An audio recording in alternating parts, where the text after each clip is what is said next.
여보, 나 석 달밖에 못 산대. 당신 인생의 짐이 되고 싶지 않아. 우리 이혼하자. 여보, 나 석 달밖에 못 산대. 당신 인생의 짐이 되고 싶지 않아. 우리 이혼하자. 삭발한 머리 때문에 유독 낯설어 보이는 박민혁의 얼굴과 그가 흘리는 악어의 눈물을 보며 나는 하마터면 웃음을 터뜨릴 뻔했다. 공기 중에는 값싼 소독약 냄새가 진동했다. 이 연극을 좀 더 실감 나게 보이려고 나오기 전에 제 몸의 반통은 쏟아부은 모양이다. 그가 손에 꽉 쥔 췌장암 말기 진단서의 종이 테두리는 우스꽝스러울 정도로 빳빳했고 서울대학교 병원 로고는 살짝 삐뚤게 인쇄되어 있었다. 나는 당연히 그가 거짓말을 하고 있다는 걸 알았다. 그가 누구보다 건강하게 잘 살아있다는 것뿐만 아니라 밖으로 유나라는 젊고 예쁜 여자를 두고 있다는 사실도 알고 있었다. 심지어 그 여자는 박씨 집안의 미래이자 희망을 임신했다고 했다. 하지만 나를 정말 기가 막히게 만든 것은 불과 1시간 전에 받은 한 통의 예상치 못한 전화였다. 어머니가 돌아가신 후 나와 연을 끊었던 재벌 외할아버지께서 임종 직전 유언장을 수정하셨다는 것이다. 나, 강지원이 법적으로 싱글이 되는 즉시 JS그룹의 2천억 원 상당의 주식과 청담동 백화점의 소유권을 상속받게 된다는 내용이었다. 유언장의 효력 발생 조건은 명확했다. 본인의 의사와 관계없이 불행한 사유로 혼인관계가 종결되었을 경우. 불행, 이 얼마나 정확한 단어인가. 내 남편 박민혁은 여전히 눈물 콧물을 쏟으며 그의 지극한 사랑을 연기하고 있었다. 지원아, 넌 아직 젊어. 나 같은 다 죽어가는 사람 옆에서 인생을 낭비할 순 없잖아. 지난 몇 년간 나 때문에 고생 많았어. 내가 미안해. 그의 목소리는 떨렸고 어깨는 들썩였다. 청룡영화상 나무주연상감으로도 손색 없는 연기력이었다. 나는 고개를 숙이고 두 손으로 얼굴을 감쌌다.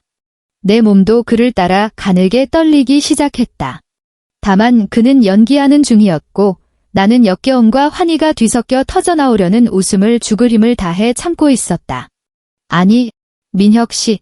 어떻게 그런 말을 해. 내 목소리는 손가락 사이로 새어나오며 더없이 애처롭게 부서졌다. 우린 부부잖아. 내가 어떻게 당신을 버려? 바로 그때 지난 5년간의 결혼 생활 내내 나를 무급 가정부처럼 부려먹던 시어머니가 타이밍 좋게 달려왔다. 그녀는 내 손을 덥석 잡았다. 뱀 가죽처럼 마르고 차가운 손이었다. 지원아, 그냥 민혁이 말 들어. 다 너 좋으라고 하는 소리야.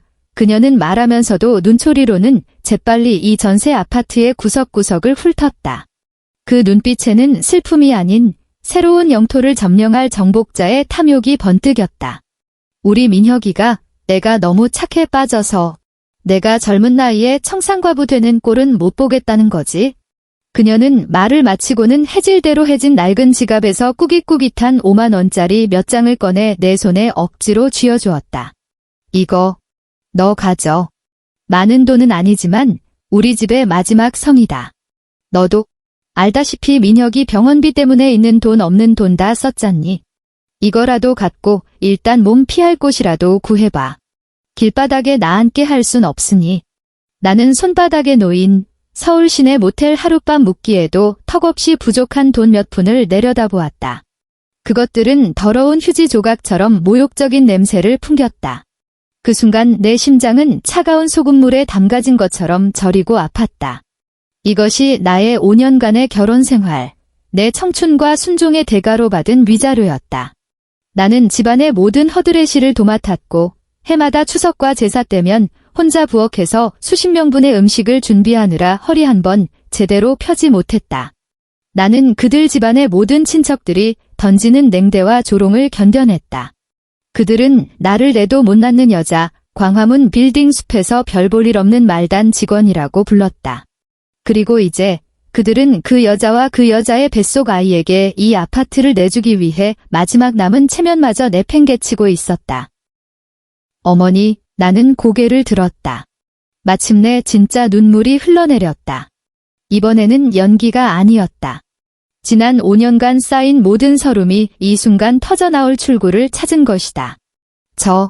알겠어요. 나는 자리에서 일어섰다. 다리에 힘이 풀려 금방이라도 쓰러질 것 같았다. 우리 지금 가요. 구청으로 가는 길은 내 인생에서 가장 눈부신 독배극이었다. 나는 핏기 없는 얼굴과 텅 빈 눈으로 박민혁의 팔을 꼭 붙잡았다. 마치 그가 나의 세상 전부인 것처럼. 구청 앞 계단에서는 절묘한 타이밍에 다리가 풀리는 척하며 화려하게 기절하기까지 했다. 주변에서 놀란 사람들의 외침이 터져나왔고 박민혁과 시어머니는 허둥지둥 나를 부축하며 가여운 것, 충격이 너무 컸나봐라고 중얼거렸다. 내가 기절하는 자세까지 치밀하게 계산했다는 사실을 아는 사람은 아무도 없었다. 덕분에 내 손에 들려있던 신분증과 도장이 든 가방은 바닥에 보기 좋게 떨어져 내용물이 한눈에 펼쳐졌다. 연극의 효과는 대단했다. 이혼 서류를 처리해주던 담당 직원은 금방이라도 죽을 것 같은 내 몰골을 보고는 혹시 여기서 무슨 일이라도 날까 봐 동정 어린 눈빛으로 최대한 신속하게 업무를 처리해 주었다. 혼인관계의 종결을 알리는 도장이 쾅 하고 찍히는 순간 나는 내 평생 들어본 가장 아름다운 교향곡을 들었다. 강남구청 문을 나서자 서울의 오후 햇살이 눈부시게 쏟아졌다. 나는 깊게 숨을 들이마셨다. 5년 동안 폐 속에 묵혀두었던 퀴퀴한 공기가 마침내 신선한 공기로 바뀌는 기분이었다. 박민혁의 얼굴에서 슬픈 기색은 순식간에 사라지고 그 자리에는 큰 짐을 던 듯한 후련함과 쉽게 감지하기 힘든 경멸감이 떠올랐다. 그는 재킷을 한 번 털고는 나를 쳐다보지도 않았다. 난 일이 있어서 먼저 가볼게. 그가 차갑게 말했다. 나는 그 자리에 서서 그를 바라보며 온 힘을 다해 희미한 미소를 지어 보였다. 민혁 씨, 택시비라도 좀 줄 수 있어요? 제가 돈을 많이 안 가져와서요. 그는 지극히 귀찮은 부탁을 들었다는 듯 미간을 찌푸리더니 주머니를 한참 뒤적이다 결국 아무것도 꺼내지 않았다. 아이씨, 지갑을 차에 두고 왔네. 알아서 가. 그 말을 남기고 그는 뒤도 돌아보지 않고 길 건너편으로 향했다. 새하얀 포르쉐 카이엔 한 대가 라이트를 깜빡였고 운전석 문이 열리며 유나라는 여자가 고개를 내밀어 그에게 승리의 미소를 지어 보였다. 나는 저 차를 알았다.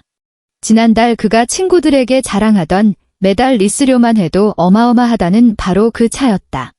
그는 재빨리 차에 올라탔다. 나를 마지막으로 한 번 돌아보는 일조차 없었다. 포르쉐의 엔진이 으르렁거리며 굉음을 냈고 차는 흙탕물을 튀기며 내 바짓단을 적시고는 순식간에 사라졌다. 나는 구청 앞에 버려진 쓰레기처럼 홀로 서 있었다. 시어머니는 어느새 쥐도 새도 모르게 사라지고 없었다. 아마 내 짐을 내다 버리라고 지시하러 불이 나게 집으로 달려갔겠지? 나는 내 초라한 옷차림과 손에 쥔 우스꽝스러운 지폐 몇 장을 내려다보았다. 그리고 웃었다. 쓴 웃음도 자조적인 웃음도 아니었다. 가슴이 뻥 뚫리는 듯한 통쾌한 웃음이었다. 박민혁, 그리고 그 우매한 가족들. 당신들은 방금 당신들 손으로 내버린 것이 성가신 짐 덩어리가 아니라 2천억 원짜리 황금산이었다는 사실을 꿈에도 모르겠지? 두고 봐, 민혁아. 진실을 알게 되는 날, 너무 서럽게 울지는 마. 진짜 재미있는 쇼는 이제부터 시작이니까. 나는 지친 몸을 이끌고 서울 외곽의 가장 허름한 모텔을 찾았다. 공기 중에는 눅눅한 습기와 곰팡이 냄새가 섞여 있었고 침대 시트는 끈적거렸으며 벽지는 모서리가 들떠 검게 변색된 시멘트 벽을 드러내고 있었다. 나는 시어머니가 쥐어준 쥐자료를 테이블에 던져두고 침대 위로 몸을 던졌다. 이것이 내 새로운 삶의 시작이라고 생각하던 바로 그 순간 다급한 노크 소리가 울렸다. 나는 경계하며 몸을 일으켜 문에 달린 작은 렌즈로 밖을 내다보았다. 복도에는 검은 양복을 빼입은 남자 몇몇이 심각한 표정으로 서 있었다. 그들의 강력한 아우라는 이 낡은 모텔과 전혀 어울리지 않았다. 모텔 주인은 그들 뒤에서 굽신거리며 아첨하는 미소를 짓고 있었다. 내가 문을 열자 가장 앞에 선 중년 남자가 내게 깊이 허리를 숙였다. 그 공손한 태도가 오히려 나를 불편하게 만들었다. 강지원 씨 되십니까? 그가 낮고 힘있는 목소리로 물었다. 저는 JS그룹 법무팀의 김 변호사라고 합니다. 고인이 되신 회장님의 명을 받들어 모시러 왔습니다. 심장이 쿵 내려앉았지만 나는 곧 평정을 되찾았다. 나는 몸을 비켜 그들을 안으로 들였다. 좁은 방은 그들의 등장으로 더욱 비좁게 느껴졌다. 김 변호사는 군더더기 없이 조수에게서 두툼한 가죽 서류철을 건네받아 두 손으로 내게 내밀었다. 사모님, 고인이 되신 회장님께서 남기신 유언장 원본입니다.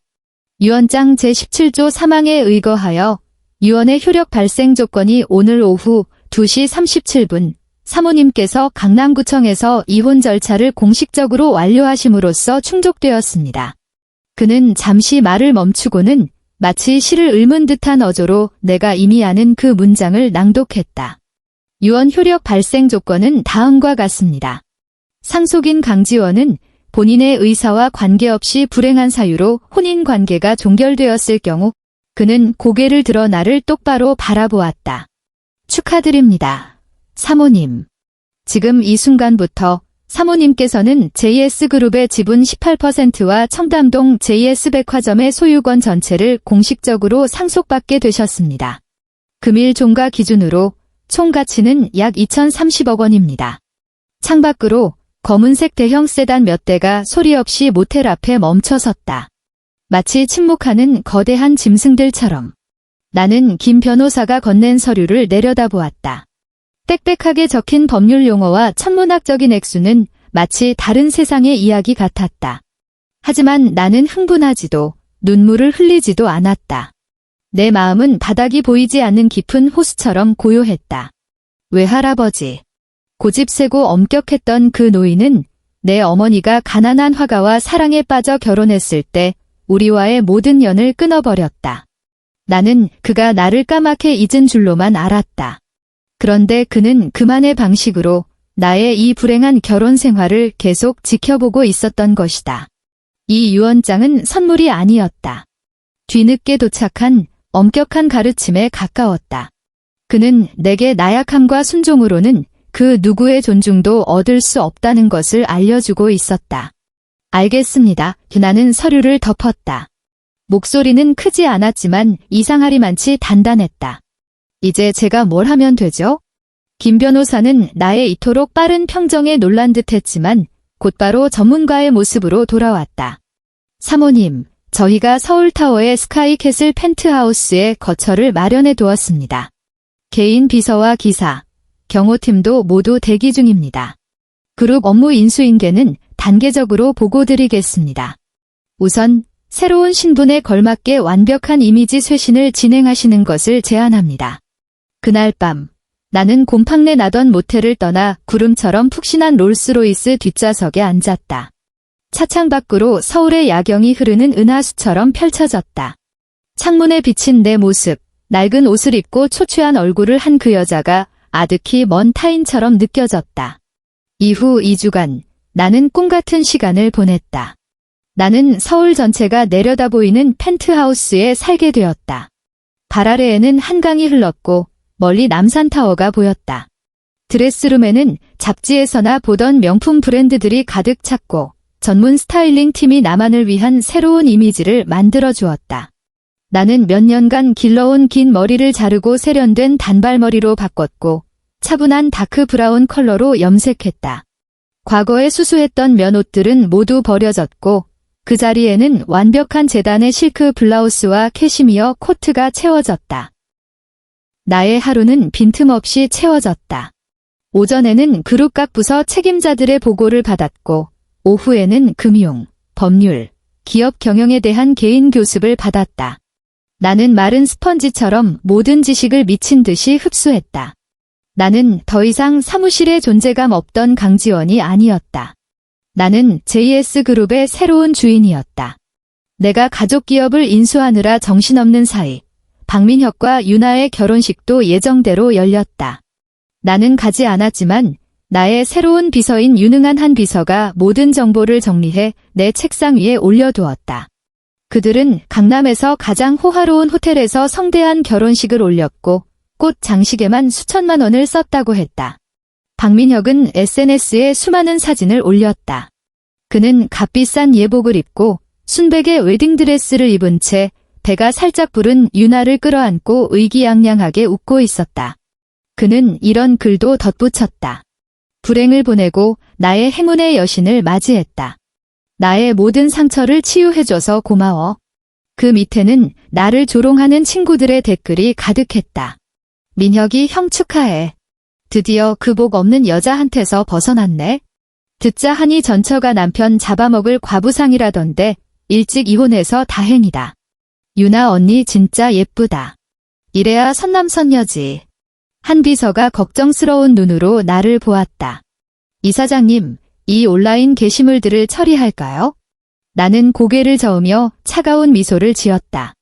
아니, 마음껏 축제를 즐기게 더 높이 올라갈수록 떨어질 때 더 아픈 법이지. 나는 하객 명단에 적힌 이름 몇 개를 가리켰다. 모두 박민혁이 어떻게든 연주를 대보려 애쓰던 재계와 정계 인사들이었다. 이 사람들 전부 참석했나? 한 비서는 다 안다는 듯 미소 지었다. 한 명도 가지 않았습니다. 김 변호사님께서 JS그룹의 이름으로 같은 날 저녁 신라호텔에서 프라이빗 파티를 열었습니다. 박민혁 씨의 청첩장을 받은 모든 주요 인사들은 저희 파티에 참석하는 것을 택했습니다. 듣기로는 박민혁 씨가 결혼식장에서 한참을 기다렸지만 그 귀빈들을 위해 마련된 메인 테이블은 처음부터 끝까지 텅 비어 있었다고 합니다. 나는 커피를 들어 가볍게 한 모금 마셨다. 창밖의 햇살은 따스하고 눈부시지 않았다. 민혁아, 넌 재벌가로 들어가는 입장권을 손에 넣었다고 생각했겠지만 내가 버린 것이야말로 그 유일무이한 마스터키였다는 사실을 몰랐을 거야. 내 결혼식은 내 인생의 마지막 화려한 희극일 뿐이야. 그리고 난 내가 펼칠 가장 흥미진진한 비극을 감상하기 위해 이미 맨 앞줄 좌석을 예매해뒀지. 한 달 후 JS그룹 산하벤처 투자부문은 VIVID 뷰티라는 신생 화장품 회사의 인수를 성공적으로 마쳤다. 이 회사는 바로 박민혁이 의기양양하게 다니던 곳으로 그는 뛰어난 영업 능력을 인정받아 막 마케팅팀 팀장으로 승진한 참이었다. 나는 화창한 월요일 오전, 내가 그 회사의 불시에 시차를 나가는 날로 잡았다. 내 차들이 VIVIDBAUTY 사옥 앞에 멈춰섰을 때 회사 대표와 모든 임원들은 이미 문 앞에서 일렬로 늘어서서 긴장한 채 손을 비비고 있었다. 나는 차에서 내렸다. 몸에 꼭 맞게 제작된 화이트 샤넬 수트를 입고 선글라스를 낀 내 뒤로 김 변호사와 4명의 건장한 경호원들이 따랐다. 회사 대표가 종종 걸음으로 달려와 내게 90도로 허리를 숙였다. 강 이사장님, 왕림해주셔서 정말 영광입니다. 저희 회사가 다 빛이 납니다. 나는 가볍게 고개를 끄덕이고 선글라스를 벗었다. 내 시선은 그의 뒤에 선 겁에 질린 얼굴들을 스쳐 지나갔다. 그리고 그를 발견했다. 박민혁. 그는 직원들 무리의 맨 끝에 서서 다른 이들과 똑같은 회사 유니폼을 입고 있었다. 그의 시선이 나와 마주쳤을 때 그의 얼굴에 떠오른 표정은 팔레트보다도 다채로웠다. 경악, 혼란, 그리고 믿을 수 없다는 듯한 환희. 그는 아마 내가 부정한 방법으로 JS그룹의 고위층과 연줄이 닿았고 이제 예정을 못 잊어 그를 찾아온 것이라고 생각하는 듯 했다. 나는 그의 눈빛에 담긴 탐욕스러운 계산을 읽을 수 있었다. 그는 자신의 행운이 다시 찾아왔다고 믿고 있었다. 회사 대표의 안내를 받으며 나는 사무실 로비로 들어섰다. 모든 직원들이 자리에서 일어나 허리를 숙여 인사했다. 수많은 호기심과 경외감이 섞인 시선이 내게 쏟아지는 것이 느껴졌다. 내가 로비 중앙에 이르렀을 때 박민혁이 갑자기 대열에서 튀어나왔다. 그의 얼굴에는 역겨울 정도로 아첨하는 미소가 가득했다. 지원아. 아니, 이사장님. 어떻게 오셨어요? 그는 마치 우리가 어제까지 한 침대에서 잠을 잔 사이인 것처럼 친근한 말투로 내게 다가오려 했다. 그가 나에게 세 걸음도 채 다가오기 전에 경호원 2명이 즉시 앞으로 나서 양쪽에서 벽처럼 그를 막아섰다. 박 팀장님, 언행에 주의해 주십시오. 경호원 중 한 명이 차갑게 말했다. 박민혁의 미소는 얼굴에 그대로 굳어버렸다. 그는 어색하게 나를 바라보며 애원하는 듯한 눈빛을 보냈다. 지원, 우리 따로 얘기 좀 할 수 있을까? 나는 그를 마치 광대를 보듯 쳐다보았다. 나는 그의 질문에 대답하는 대신 곁에 선 한 비서를 향해 사무실 전체에 들릴 만큼 크지도 작지도 않은 목소리로 말했다. 한 비서, 우리가 박 팀장님을 위해 준비한 퇴직 선물 모두에게 들려주세요. 한 비서는 고개를 끄덕이고는 가방에서 작은 블루투스 스피커를 꺼내 옆 테이블 위에 올려놓았다. 그녀가 재생 버튼을 눌렀다. 다음 순간 조용하던 사무실 전체에 박민혁의 그 애틋한 목소리가 울려 퍼졌다. 여보, 나 석 달밖에 못 산대. 당신 인생의 짐이 되고 싶지 않아. 우리 이혼하자. 지원아, 넌 아직 젊어. 나 같은 다 죽어가는 사람 옆에서 인생을 낭비할 순 없잖. 내 병원비 때문에 있는 돈 없는 돈 다 썼어. 그것은 내가 이혼하던 날 옷주머니에 숨겨둔 휴대폰으로 녹음해둔 대화의 전부였다. 모든 단어가 선명하게 들렸다. 녹음 파일에는 시어머니의 가식적인 울음소리와 내 자신의 가슴 찢어지는 흐느낌까지 섞여 있었다. 사무실은 죽은 듯이 고요해졌다. 모든 사람들은 입을 떡 벌린 채 박민혁을 쳐다보았다. 그들의 눈빛은 처음의 동정에서 점차 경멸과 분노로 바뀌어갔다. 그의 얼굴은 시뻘겋게 달아올랐다가 돼지간처럼 검붉어졌다가 이내 새하얗게 질렸다. 그는 스피커를 뺏으려고 달려들려 했지만 경호원들에게 꼼짝없이 붙들려 옴짝달싹할 수 없었다. 녹음이 끝났다. 나는 천천히 그에게 다가가 위에서 아래로 그를 내려다보았다. 박민혁 씨, 나는 마치 날씨 이야기를 하듯 가볍게 입을 열었다. 제가 듣기로 귀사는 직원의 인성과 정직함을 매우 중요시하는 것으로 압니다. 이혼을 위해 불치병을 위조하고 스스로의 죽음을 저주하는 사람까지 고용할 만큼 귀사의 기업 문화가 독특한 것 같지는 않은데요. 나는 그와 마찬가지로 새하얗게 질린 얼굴의 회사 대표를 향해 말했다. 이 대표님, 이런 직원을 설마 연말까지 데리고 가실 생각은 아니시겠죠?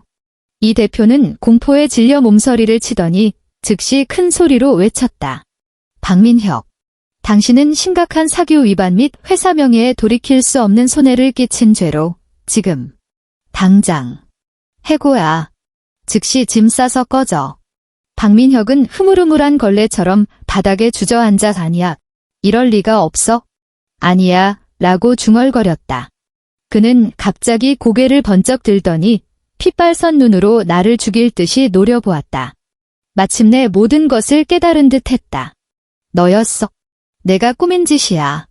JS그룹. 2천억. 전부 너였어. 나는 그의 절규를 무시했다. 모든 사람의 시선 속에서 나는 우아하게 몸을 돌려 엘리베이터로 향했다. 내 뒤에서 김 변호사가 회사 대표에게 덧붙였다. 덧붙여 JS그룹 법무팀은 박민혁 씨를 사기죄로 정식 고소할 예정입니다. 불치병을 위조하여 이혼을 유도한 행위는 저희 이사장님께 막대한 정신적 피해를 입혔습니다. 손해배상 청구액은 100억 원으로 하죠. 엘리베이터 문이 천천히 닫히며 뒤에서 들려오는 박민혁의 절망적인 포효와 사무실 전체의 소란을 차단했다. 나는 그가 집으로 달려가 부모를 닥달하리라는 것을 알았다. 그는 미친 짐승처럼 왜 처음부터 내 배경을 제대로 알아보지 않았냐고, 왜 굴러다니는 황금산을 눈엣가시 같은 쓰레기 취급하며 서둘러 쓸어내 버렸냐고 따져 물을 것이다. 그들의 진짜 쇼는 이제 막 시작된 것이다. 그리고 탐욕과 어리석음, 배신으로 얼룩진 그 막장 가족 드라마는 단 1초도 더 보고 싶지 않았다. 나의 복수는 이제 막 서막을 열었을 뿐이다. 지옥으로 가는 문은 바로 내 손으로 열어주었다. 박민혁이 해고된 날 저녁, 나는 스카이캐슬 거실에 앉아 와인을 마시며 서울의 야경을 감상하고 있었다. 한 비서가 윤아의 배경조사 보고서를 내게 건넸다. 이사장님, 예상대로 그 윤아라는 여자, 배경이 복잡합니다. 재벌과 딸은커녕 강남의 유흥업소에서 일했던 경력이 있습니다. 그 포르쉐도 고금리 리스 차량이고 사는 아파트도 월세입니다. 가장 중요한 것은, 한 비서는 잠시 말을 멈추고는 묘한 미소를 지었다. 저희가 확보한 병원 기록에 따르면 그녀의 임신 주수가 박민혁과 교제한 시점과 맞지 않습니다. 아이의 친부는 아마도 그녀가 이전에 만나던 고리대금업체 사장일 가능성이 높습니다. 나는 와인잔을 흔들었다. 핏빛 액체가 잔벽에 흔적을 남겼다. 그 보고서 유나가 사는 월세 아파트 우편함에 실수로 넣어둬요. 그리고 박민혁이 해고당하고 100억 원의 소송에 걸렸다는 뉴스링크도 그녀 휴대폰으로 보내주고요. 알겠습니다. 이사장님. 역시나 반나절도 지나지 않아 지옥의 제1막이 제 시간에 상연되었다. 소문에 의하면 박민혁이 넋이 나간 채 집에 돌아와 부모에게 고함을 지르기도 전에 유나에게서 전화가 걸려왔다고 한다. 전화기 너머의 여자는 더 이상 애교 섞인 자기가 아니라 히스테릭한 악마였다. 박민혁. 이 등신아. 사기꾼 새끼야. 내가 회사 엘리트에 곧 승진해서 강남 대형 아파트로 이사 간다며? 근데 이제 백수의 100억 빚더미에 앉았다고? 뭘로 날 먹여 살릴 건데? 뭘로 애를 키울 거냐고. 박민혁은 아마 내가 상속받은 유산을 언급하며 나를 다시 붙잡을 수 있을 거라는 헛된 희망으로 더듬더듬 상황을 설명하려 했던 것 같다. 전화기 너머 유나는 날카롭게 비웃었다. 붙잡아. 꿈깨. 똑똑히 들어, 박민혁. 이 애, 애초에 내 애도 아니었어. 내가 정말 눈이 삐었지. 너 같은 것만 번지르르한 속 빈 강정을 좋다고 만나다니. 우리 끝이야. 다시는 연락하지 마. 전화는 가차없이 끊겼다. 박민혁의 세계는 단 하루 만에 완전히 무너져 내렸다. 그는 직장을 잃었고 막대한 빚을 졌으며 수천억의 재산을 놓쳤다는 사실을 깨달았다.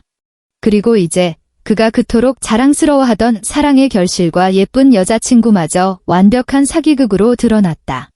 그는 미쳐버렸다. 그와 그의 부모는 집에서 집기를 모조리 부수며 사상 초유의 난투극을 벌였다. 그리고 그들은 모든 원망을 내게로 돌렸다. 다음 날 내 전 시어머니, 한때 내게 몇만 원을 쥐어주며 선심 쓰듯 굴었던 그 여자가 JS그룹 본사 건물 앞에 나타났다. 그녀는 미친 사람처럼 머리를 풀어헤치고 회사 앞 시멘트 바닥에 주저앉아 자기 허벅지를 내리치며 통곡하기 시작했다. 세상에 이런 법이 어디 있습니까? 악독한 전 며느리가 우리 집 재산을 다 빼돌리고 회장이 되더니 이제 우리 가족을 다 죽이려고 합니다. 여러분, 와서 보세요. 이 여자가 독사 같은 마음을 품고 다 죽어가는 남편을 버리고 우리 집까지 빼앗아갔습니다. 그녀의 울부짖음에 수많은 행인들이 몰려들었고 기자들의 플래시가 미친 듯이 터졌다. 회사 보안 요원들이 그녀를 제지하려 하자 그녀는 바닥에 드러누워 온갖 쌍욕을 퍼부으며 발버둥 쳤다. 나는 펜트하우스 사무실에서 CCTV 화면으로 그 추악한 광경을 차갑게 지켜보고 있었다. 내 곁에선 한 비서의 얼굴이 굳어 있었다. 이사장님, 여론이 저희에게 불리하게 돌아가고 있습니다. 내려가서 처리해야 하지 않을까요? 처리. 당연히 해야지. 나는 서류를 내려놓고 일어섰다. 하지만 내 입으로 직접 하진 않을 거야. 나는 김 변호사에게 전화를 걸었다. 김 변호사님, 아래층 상황 보셨죠? 제 이름으로 즉시 고소하세요. 죄목은 불법 침입, 명예훼손, 업무방해입니다. 동시에 법원에 긴급 접근 금지 가처분 신청도 하시고요. 그 가족이 저와 JS그룹 산하 모든 시설 반경 500m 이내로 접근하지 못하도록. 그리고 우리가 그동안 수집했던 저를 어떻게 학대했고 이혼을 강요했는지에 대한 모든 증거, 언론에 한 번에 넘기세요. 네, 이사장님. 몇 분 후, 경찰차 여러 대가 사이렌을 울리며 도착했다. 경찰은 바닥에서 뒹굴던 전 시어머니를 다짜고짜 일으켜 세웠다. 그녀는 여전히 소리쳤다. 당신들이 뭔데 날 체포해. 내가 피해자라고. 한 경찰이 무표정하게 말했다. 아주머니, 강지원 씨께서 아주머니를 정식으로 고소했습니다. 지금 하시는 행동은 명백한 불법 행위이니 경찰서까지 동행해서 조사를 받으셔야겠습니다. 그녀의 손목에 수갑이 채워지는 순간 그녀의 얼굴에서 기세등등하던 광기는 사라지고 진짜 공포가 떠올랐다. 소동은 가장 깔끔하고 신속하게 마무리되었다. 다음 날 모든 신문의 헤드라인은 희대의 악녀 재벌 며느리에서 충격 대반전, 시댁, 사기 결혼 위해 불치병 위조, 5년간 인내한 며느리의 눈물로 바뀌었다. 우리가 제출한 이유들의 증언, 내 몸에 남은 멍 자국의 진단서, 그 가족이 나를 모욕하던 녹음 파일 등의 증거는 그들을 도덕적 치욕의 기둥에 단단히 못 박았다. 하지만 박민혁은 아직 포기하지 않았다. 며칠 후 서울에는 가을비가 추적추적 내렸다. 회사에서 아파트로 돌아오는 내 차가 한강 다리를 지날 때쯤 기사가 갑자기 속도를 줄였다. 나는 고개를 들었다. 한 남자의 형체가 다리 옆 인도에 꼿꼿이 무릎을 꿇고 있었다. 차갑게 쏟아지는 빗줄기를 온몸으로 맞으면서 박민혁이었다. 그는 내 차를 발견하고는 차를 향해 미친 듯이 머리를 조아리기 시작했다. 그의 이마가 축축한 바닥에 부딪히며 쿵쿵 둔탁한 소리를 냈다. 그는 겉옷도 없이 얇은 셔츠만 입고 있었다. 젖은 셔츠는 그동안의 고초로 형편없이 마른 그의 몸의 윤곽을 그대로 드러냈다. 그는 주인에게 버려진 개처럼 비참하고 처량해 보였다. 한 비서가 미간을 찌푸렸다. 이사장님, 그냥 지나갈까요? 나는 잠시 침묵하다 말했다. 차 세워요. 그리고 창문 내려줘요. 차는 그에게서 몇 미터 떨어진 곳에 조용히 멈춰섰다. 뒷좌석 창문이 검은 장막처럼 소리 없이 내려갔다. 박민혁은 나를 보자마자 눈에 광적인 희열을 터뜨렸다. 그는 기어가다시피 내 차 앞으로 와서 빗물과 눈물로 범벅이 된 얼굴을 쳐들고 목이 쉰 소리로 애원했다. 지원아, 지원아, 내가 잘못했어. 내가 정말 잘못했어. 내가 사람이 아니었어. 짐승이었고 인간 쓰레기였다고. 제발 날 용서해줘. 응? 우리 다시 합치자. 사랑해. 내 마음속엔 처음부터 너밖에 없었어. 유나, 그 쌍년은 날 속인 거야. 제발, 제발 한 번만 더 기회를 줘. 그는 콧물 눈물을 쏟으며 추하게 울부짖었다. 나는 아무 표정 없이 조용히 그를 바라보았다. 그리고 가방에서 무언가를 꺼냈다. 비닐 코팅으로 조심스럽게 보관해온 종이 한 장. 그가 위조했던 그 최장암 말기 진단서였다. 나는 손을 뻗어 그것을 차창 밖으로 던졌다. 가벼운 종이 조각은 비바람에 맴돌다 그의 앞 무릉덩이로 떨어졌고 위에 글씨는 순식간에 번져나갔다. 박민혁은 그대로 굳어버렸다. 나는 그를 보며 한 글자 한 글자 가장 평온하고도 가장 잔인한 어조로 똑똑히 말했다. 박민혁 씨, 진단서에 석 달밖에 못 산다고 쓰여 있었다면서. 그럼 곱게 죽어. 그 말을 끝으로 나는 창문을 올리는 버튼을 눌렀다. 검은 유리가 천천히 올라오며 순간적으로 절망과 공포로 가득 찬 그의 얼굴을 차단했다. 출발해요. 차는 다시 부드럽게 앞으로 나아갔다. 빗속에 무릎 꿇은 남자와 그의 비참한 과거를 영원히 뒤에 남겨둔 채 박민혁은 결국 암으로 죽지 않았다. 내가 그에게 곱게 죽어라고 말한 후 그는 완전히 정신이 무너져 내렸다.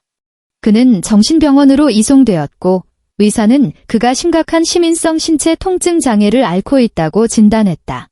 그것은 환자가 신체 각 부위에서 견딜 수 없는 극심한 고통을 실제로 느끼지만 모든 신체 검사에서는 정상으로 나오는 희귀한 정신질환이었다. 그의 뇌는 가장 극단적인 방식으로 내가 그에게 내린 저주를 실행에 옮긴 셈이었다. 그는 매일 자신이 위조했던 불치병의 고통 속에서 살았다. 병상에 몸을 웅크린 채 곧 죽을 것 같다며 비명을 질렀다. 그의 부모는 마지막 남은 재산까지 모두 탕진했지만 그를 고칠 수는 없었다. 그들은 결국 그를 좁고 낡은 집으로 데려와 아들의 비명을 종일 들으며 끝없는 후회와 절망 속에서 여생을 보내야 했다. 그들이 내게서 사기쳐 빼앗아간 아파트 역시 은행 대출을 갚지 못해 강제 경매로 넘어갔다. 그들 가족은 진정으로 아무것도 남지 않게 되었다. 유나로 말할 것 같으면 그 고리대금 업체 사장의 마지막 돈까지 짜낸 후 사기 공모 혐의로 구속되었다. 그녀의 뱃속 아이는 결국 세상에 태어나지 못했다. 나를 해쳤던 모든 사람들은 그에 합당한 대가를 치렀다.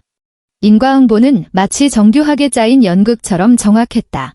나는 더 이상 그들의 소식에 귀 기울이지 않았다. 그 사람들, 그 일들은 내게 있어 이미 끝난 저질 영화와도 같았다. 내 인생은 완전히 새로운 장을 열었다. 김 변호사와 그룹 원로들의 도움으로 나는 점차 JS그룹 이사장 자리에 안정적으로 자리 잡았다. 나는 타고난 경영자는 아니었지만 충분히 노력했고 영리했다. 나는 외할아버지가 남긴 자본에 새로운 시대에서 배운 지식을 결합하여 과감하게 그룹을 개혁했다. 나는 낡고 부패한 인맥으로 유지되던 사업들을 정리하고 신흥기술 및 문화산업에 대대적으로 투자했다. 1년 후 JS그룹의 주가는 하락은커녕 오히려 상승하여 새로운 역사를 썼다. 청담동의 JS백화점도 나의 주도하에 완전히 새롭게 탈바꿈했다. 우리는 젊고 활기찬 신진 디자이너 브랜드를 대거 입점시켰고 여러 차례 성공적인 아트 콜라보 전시를 개최하여 낡은 명품관이었던 그곳을 서울에서 가장 힙한 트렌드의 중심지로 만들었다. 나는 더 이상 결혼에 의지하고 시댁의 눈치를 보던 강지원이 아니었다. 나는 나 자신이 되었다. 독립적이고 강하며 자신의 운명을 스스로 개척하는 여자. 화창한 어느 주말, 집안 어른들이 나를 위해 선을 주선했다. 상대는 세종건설의 막내 아들이자 최근 MIT를 졸업하고 귀국한 건축 디자이너 이서진이라는 사람이었다. 우리는 내가 가장 좋아하는 갤러리에서 만나기로 했다. 내가 도착했을 때 그는 이미 와 있었다. 그는 심플한 흰 셔츠에 카키색 바지를 입고 있었다. 재벌2세 특유의 과시적인 모습은 없었고 그에게서는 깨끗하고 맑은 기운이 느껴졌다. 그는 모네의 수련 작품 앞에 서서 넋을 잃고 그림을 보고 있었다. 그는 나를 보고도 다른 사람들처럼 공손하게 강 이사장님이라고 부르는 대신 옅게 미소 지으며 손을 내밀었다. 안녕하세요. 강지원 씨, 이서진입니다. 지원 씨 이야기는 들었습니다. 정말 대단하다고 생각해요. 그의 눈빛은 맑고 진실했으며 그 어떤 계산이나 탐욕도 깃들어 있지 않았다. 우리는 오후 내내 이야기를 나눴다. 인상파 그림에서 시작해 도시 건축의 미래, 그리고 서로가 좋아하는 인디 밴드 이야기까지. 그와 함께 있으면 아주 오랜만에 느껴보는 편안하고 즐거운 기분이 들었다. 그날 이후 우리는 데이트를 시작했다. 그는 나를 데리고 서울에 숨겨진 고건축물들을 찾아다녔고 나는 그를 그룹의 새로운 프로젝트 발표회에 초대했다. 우리는 모든 평범한 연인들처럼 영화를 보고 길거리 음식을 사 먹고 한강변을 산책했다. 반년 후 한방눈이 흩날리던 어느 겨울밤 그는 차를 몰아 나를 남산타워로 데려갔다. 별처럼 반짝이는 도시의 야경이 한눈에 내려다 보이는 곳에서 그는 한쪽 무릎을 꿇고 심플하지만 눈부시게 빛나는 다이아몬드 반지를 꺼냈다. 지원 씨, 그가 내 눈을 진지하게 바라보며 말했다. 나는 당신에게 금산을 약속할 순 없어요. 당신 자신이 금산이니까. 하지만 내 모든 삶과 열정을 다해 당신을 사랑하고 존중하고 지지하겠다고 약속할 수는 있어요. 나는 당신 뒤에서 돌아봐주길 바라는 짐이 아니라 당신과 어깨를 나란히 하고 함께 싸우는 파트너가 되고 싶어요. 저와 결혼해 주시겠어요? 그의 눈에 담긴 별빛과 내 뒤로 펼쳐진 내가 내 손으로 밝힌 도시의 불빛을 보며 눈물이 마침내 걷잡을 수 없이 흘러내렸다. 이번에는 억울함도 고통도 연기도 아니었다. 행복이었다. 나는 손을 내밀어 그가 반지를 끼워주게 하고는 힘껏 고개를 끄덕였다. 나의 지혼 반격기는 끝났지만 진정한 나를 찾아가는 치유의 여정은 이제 막 시작된 것이었다. 나는 내게 속한 모든 것을 되찾았을 뿐만 아니라 온 세상을 얻었다. 한때 지옥에서 허우적거리던 강지원은 마침내 제 손으로 자신을 위한 완벽한 천국을 창조해냈다. 엔드.